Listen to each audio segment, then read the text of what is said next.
آج کے ہمارے اس سلسلے کا عنوان ہے غوث اعظم بحیثیت رہبر و رہنما۔ اس میں ہم آپ رحمت اللہ تعالی علیہ کے عوام و خواص میں قائدانہ صلاحیت یعنی لیڈرشپ کے مختلف پہلوؤں پر بات کریں گے۔ حضور غوث اعظم رحمت اللہ تعالی علیہ کو اللہ کریم نے اپنی بارگاہ عالیہ میں بہت ہی اعلیٰ مقام و مرتبہ عطا فرمایا تھا۔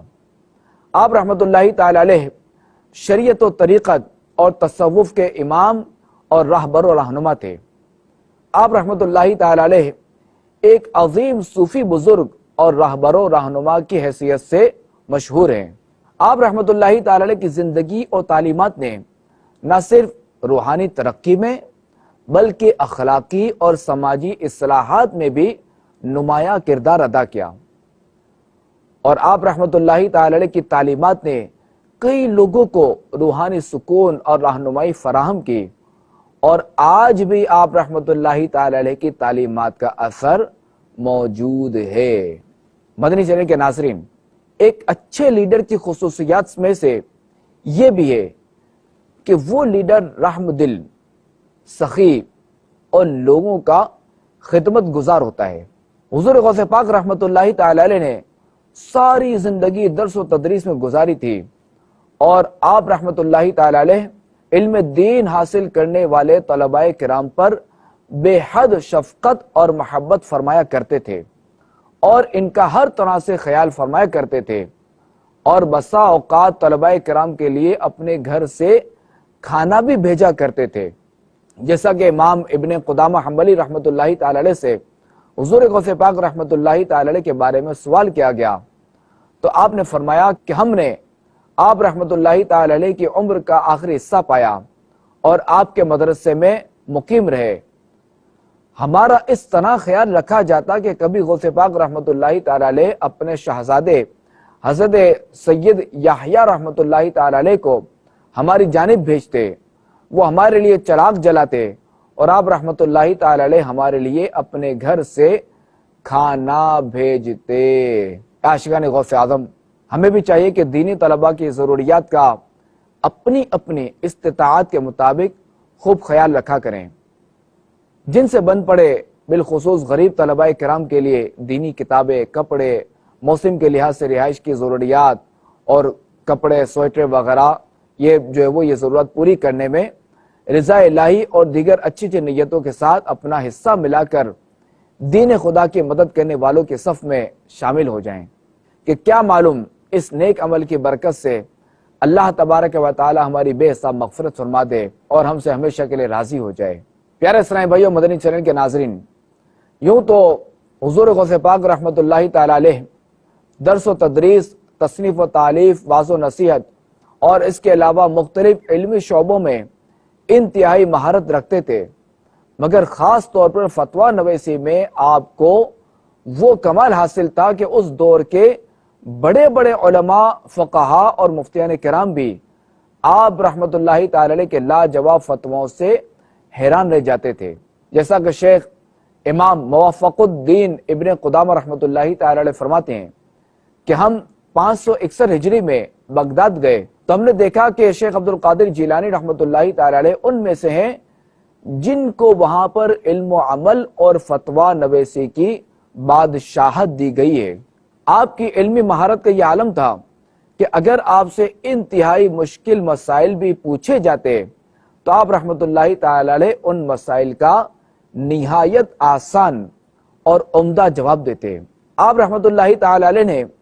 درس و تدریس اور فتویٰ نویسی میں تقریباً 33 سال دین متین کی خدمت کی۔ اس دوران آپ رحمت اللہ تعالی علیہ کے فتاوی علماء عراق کے پاس لائے جاتے تو وہ آپ کے جواب پر حیرت زدہ رہ جاتے۔ امام ابو یعلا نجم الدین رحمت اللہ تعالی علیہ فرماتے ہیں کہ حضرت شیخ عبد القادر جیلانی رحمت اللہ تعالی علیہ عراق میں فتوے کے لحاظ سے بہت مشہور تھے، اور لوگ فتاوی کے لیے آپ رحمت اللہ تعالی علیہ کی طرف رجوع کرتے تھے۔ مدنی چینل کے ناظرین،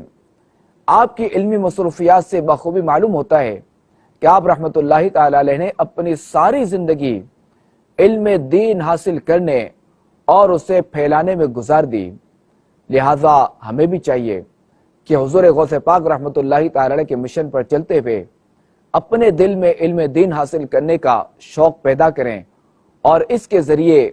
اپنی اور ساری دنیا کے لوگوں کی اصلاح کی کوشش کریں۔ یاد رہے کہ علم دین کا حاصل کرنا ہی انسان کو معاشرے کا اچھا فرد بنا دیتا ہے۔ علم ہی کی وجہ سے انسان کو عزت و شرافت حاصل ہوتی ہے اور علم ہی کی وجہ سے انسان تقوی و پرہیزگاری اختیار کرتا ہے۔ ناظرین کرام، حضور غوث پاک رحمۃ اللہ تعالی علیہ ایسے زبردست دین کے راہبر و رہنما تھے، ایسے زبردست لیڈر تھے کہ آپ کی نیکی کی دعوت سے متاثر ہو کر آپ کے ہاتھوں پر لاکھوں غیر مسلموں نے اسلام کی دعوت کو قبول کیا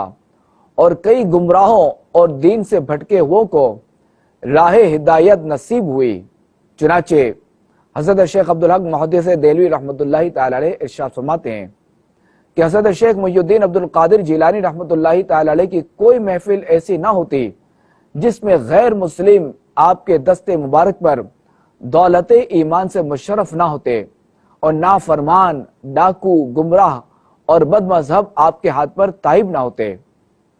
جب 500 سے زیادہ غیر مسلم اور لاکھوں سیاہکار آپ رحمت اللہ تعالی علیہ کے ہاتھ پر تائب ہو چکے اور بد اعمالیوں سے باز آ چکے تھے تو دیگر لوگوں کے بارے میں کیا کہا جا سکتا ہے؟ یعنی ہر ایک ہی آپ کے فرامین مبارکہ سے مستفید ہوتا تھا۔ حضرت شیخ محی الدین عبد القادر جیلانی رحمت اللہ تعالی علیہ خود ارشاد فرماتے ہیں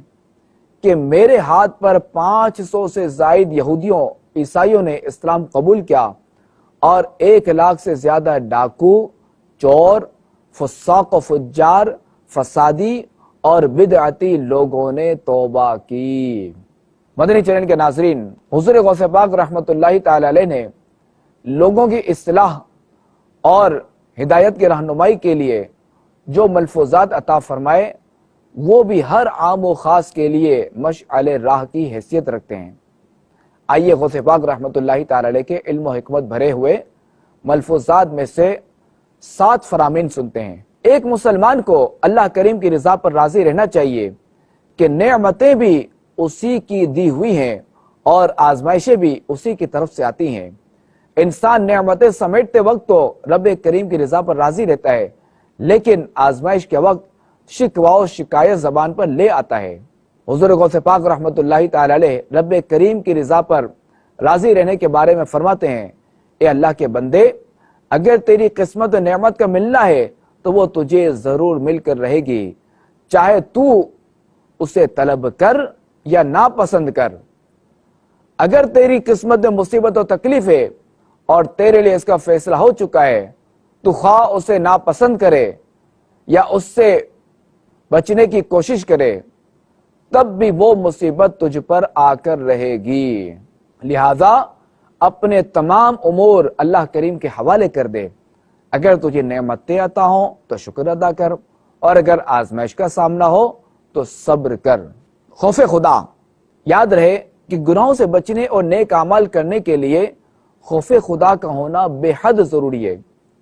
کیونکہ جب تک خوف خدا نہیں ہوگا گناہوں سے بچنا اور نیک اعمال کرنا مشکل ہے۔ حضور غوث پاک رحمت اللہ تعالی علیہ فرماتے ہیں، اے اللہ کے بندے، تو اللہ کریم سے بے خوف نہ ہو بلکہ خوف کو لازم پکڑ لے۔ اگر اللہ کریم جنت اور جہنم کو پیدا نہ فرماتا تب بھی اس کی ذات اس بات کی مستحق تھی کہ اس سے خوف کیا جائے اور اسی سے امید رکھی جائے۔ غوث اعظم فرماتے ہیں، اللہ کی اطاعت کر، اللہ کے احکام بجا لا اور اللہ کی ممنوعات یعنی منع کردہ کاموں سے باز رہے۔ تو اس کی بارگاہ میں توبہ کر اور اس کے سامنے خوب عاجزی اور گریہ و زاری کر، اور جب تو صدق دل سے توبہ کرے گا اور عمل صالحہ پر ہمیشگی اختیار کرے گا تو اللہ کریم تجھے نفع عطا فرمائے گا۔ صلو علی الحبیب صلی اللہ علیہ محمد صلی اللہ علیہ وآلہ وسلم۔ اگر نیکی کی دعوت دینے اور برائی سے منع کرنے والا خود بعمل ہوگا تو اس کی بات میں بھی اثر ہوگا، لہذا اپنی بات میں تاثیر پیدا کرنے کے لیے ہمیں اپنی عملی حالت بھی درست کرنی ہوگی۔ غوث اعظم رحمۃ اللہ تعالی علیہ فرماتے ہیں خود عمل نہ کر کے دوسروں کو نصیحت کرنا ایسا ہی ہے جیسے بغیر دروازے کا گھر ہو اور اس میں ضروریات خانہ داری بھی نہ ہو، اور ایسا خزانہ ہے جس میں سے کچھ خرچ نہ کیا جائے، اور یہ ایسے دعوے کی طرح ہے جس کا کوئی گواہ نہیں۔ غوث اعظم رحمۃ اللہ تعالی علیہ فرماتے ہیں اے نادان انسان، ذرا غور کر، جب اس فنا ہونے والی دنیا کا حصول بغیر محنت و مشقت کے ممکن نہیں ہے، یعنی دنیا کی فانی نعمتوں کے لیے محنت کرنی پڑتی ہے، تو وہ چیز جو اللہ کریم کے پاس ہے اور ہمیشہ رہنے والی ہے، اس کا بغیر ریاضت و محنت کے ملنا کس طرح ممکن ہے۔ غوث اعظم رحمۃ اللہ تعالی علیہ کا 5واں فرمان وہ ہے توبہ۔ فرماتے ہیں اے مسلمانوں، جب تک زندگی کا دروازہ کھلا ہے اس کو غنیمت سمجھو کہ وہ ان قریب تم پر بند کر دیا جائے گا۔ جب تک نیک عمل کرنے کی قدرت رکھتے ہو اس کو غنیمت سمجھو، اور جب تک توبہ کا دروازہ کھلا ہوا ہے اسے غنیمت سمجھو اور اس میں داخل ہو جاؤ۔ غوث اعظم رحمۃ اللہ تعالی علیہ کا 6واں فرمان جو کہ غفلت سے بیدار کرنے کے لیے ہے، فرماتے ہیں اے اللہ کے بندے، اپنی امیدوں کے چراغ گل کر، اپنی حرص کی چادر کو لپیٹ، اور دنیا سے رخصت ہونے والے کسی نماز پڑھا کر، یعنی ہر نماز کو آخری نماز سمجھ کر پڑھا کر۔ یاد رکھ، مومن کے لیے یہ مناسب نہیں ہے کہ وہ اس حال میں سوئے کہ اس کی تحریر شدہ وصیت اس کے سرہانے نہ رکھی ہو۔ اے بندے، تیرا کھانا پینا، اہل و عیال میں رہنا سہنا اور اپنے دوست احباب سے ملنا ملانا ایک رخصت ہونے والے شخص کی طرح ہونا چاہیے، اس لیے کہ وہ شخص کہ جس کی زندگی کی ڈور اور تمام اختیارات دوسرے کے قبضے میں ہوں تو اس کو اسی طرح دنیا میں رہنا چاہیے۔ غوث اعظم رحمۃ اللہ تعالی علیہ کا 7واں فرمان کہ جس میں نفس کی ہلاکتوں سے بچنے کے بارے میں فرماتے ہیں کہ اس کی ہلاکتوں سے کیسے بچا جائے۔ فرماتے ہیں کہ نفس برائی کا ہی مشورہ دیتا ہے اور یہ اس کی فطرت ہے، یعنی اس کی نیچر ہے۔ ایک مدت کے بعد یہ اصلاح پذیر ہوگا، تو تم پر لازم ہے کہ ہر وقت نفس سے مجاہدہ کرتے رہو، یعنی اس کی مخالفت پر کمر بستہ رہو۔ اپنے نفس سے ہمیشہ کہتے رہو کہ تیری نیک کمائی تجھے فائدہ دے گی اور تیری بری کمائی تیرے لیے وبال ثابت ہوگی۔ کوئی دوسرا تیرے ساتھ نہ تو عمل کرے گا اور نہ ہی اپنے اعمال میں سے کچھ دے گا۔ نیک اعمال کرتے رہنا اور نفس سے مجاہدہ کرنا بے حد ضروری ہے۔ تیرا دوست وہی ہے جو تجھے برائی سے روکے اور تیرا دشمن وہی ہے جو تجھے گمراہ کرے۔ جب تک نفس نجاستوں اور بری خواہشات سے پاک نہ ہوگا اسے اللہ کریم کی بارگاہ کا قرب کیسے حاصل ہو سکتا ہے؟ لہذا اپنے نفس کی خواہشات اور امیدوں کو ختم کر دے، جبھی تیرا نفس تیرا مطیع ہوگا۔ اللہ کریم کی بارگاہ میں دعا ہے کہ ہمیں بھی حضور غوث پاک رحمت اللہ تعالی علیہ کی بتائی ہوئی تعلیمات پر عمل کرنے کی توفیق عطا فرمائے۔